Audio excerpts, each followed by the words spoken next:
about to make my mousse au chocolat, and I have 9 egg yolks in here and the chocolate in here, and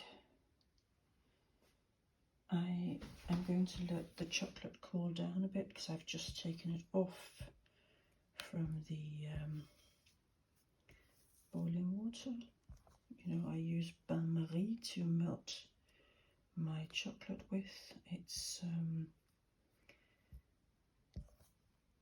very important to treat chocolate the right way because it does not like too much heat.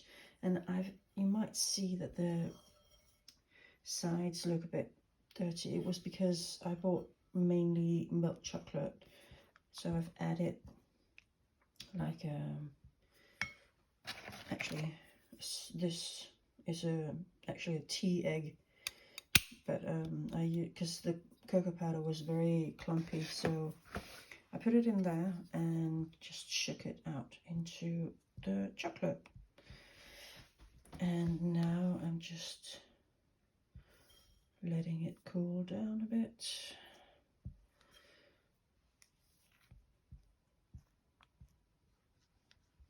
Because if it's too hot, then it will make scrambled eggs out of the egg yolks, and we don't want that. Actually, I'm going to do something else meanwhile. There's absolutely no sugar in here. There's more than enough sugar in the chocolate. So now I'm going to slowly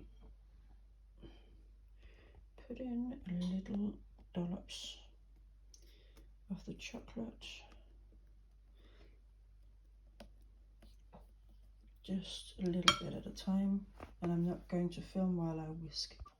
As you can tell, I have now added more chocolate and there's much less left.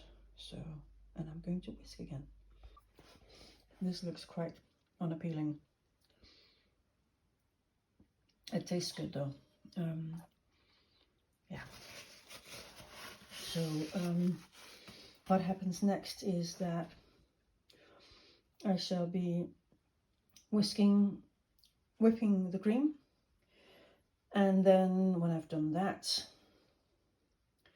I shall be, what I said was before the alarm for my other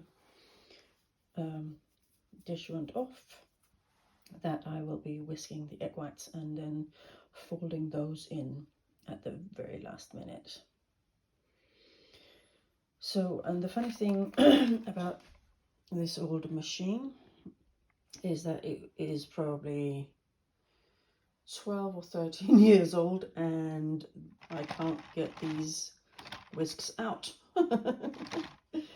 So it's going to be much fun cleaning them, not ruining the machine with water. Anyway, yeah, so talk to you later. So you may wonder why I'm shaking this over the bowl with the lid on. It's because I want all the cream to end up in the lid. As you can tell, I have not cleaned out the bowl, but that doesn't matter because the cream is going into the chocolate anyway. So there's no point in cleaning too much. And I have to clean everything by hand because here in Sweden we don't have any dishwasher. So yeah, and I'm just shaking this to try and get all the cream down to the bottom. And I'm going to have to whisk it in 2 batches. Over and out.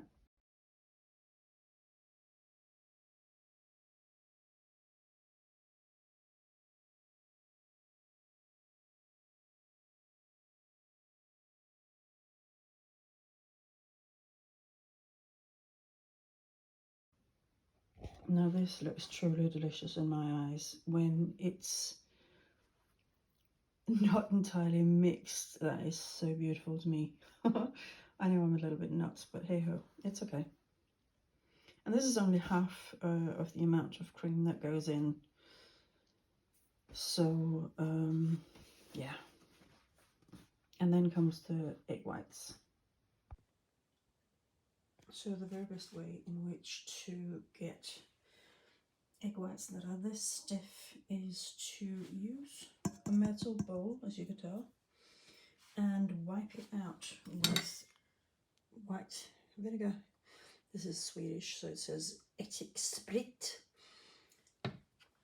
And then you also wipe the whisks down, and in my case these couldn't come off or out of the machine, the whisks. So, and then you add a tiny bit of salt and then whisk over boiled water, and that way you get these amazing stiff fluffy egg whites, which are necessary to lighten up the mousse. So what I do is I fold it in lightly so as not to ruin the beautiful air that's in the whites. Very carefully. The French call it macaroni.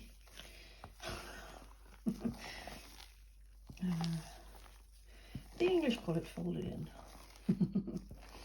So yeah, that's the folding technique. Danish technique. So this becomes so much lighter and so much fluffier. Don't know if you can tell, before it was a little bit heavy, and I still haven't put all the egg whites in. I took a tiny bit more of what was in here, and I avoided that little blob that was lying there, because when you want to whisk something stiff, you don't want any weird blobs in there. As a final flurry, I have dusted cocoa powder in the shape of a J. My father's name was Jesper, and I had made a little ridge with the scraper, and then I thought, hang on, actually it might look even better if I did it with cocoa powder. And so of course I didn't do it exactly over the top, but hey ho.